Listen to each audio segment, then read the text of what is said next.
Alright guys, welcome to Workshop Wednesdays. Today is a workshop update. As you can see, I got my workshop a little bit more in order.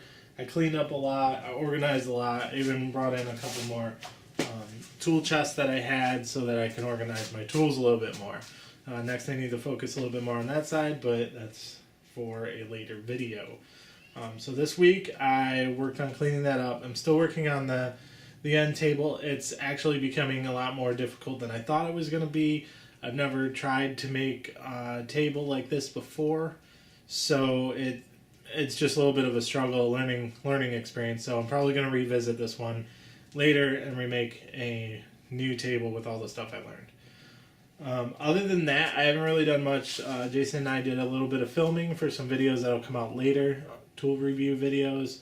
They'll probably come out a lot later.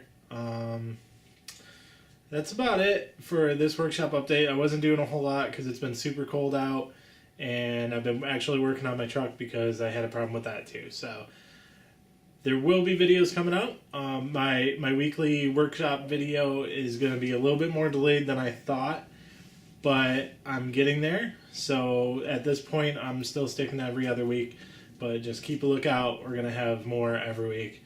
I'm also putting together a couple other things like maybe an Etsy shop and Patreon and possibly a website, just so I can kind of get more funding for it, because this is just a hobby. I'm not doing this for a living. So anybody that would like to contribute, feel free to do so. So yeah, that's about it. Keep watching, and we will have some awesome videos coming for you soon.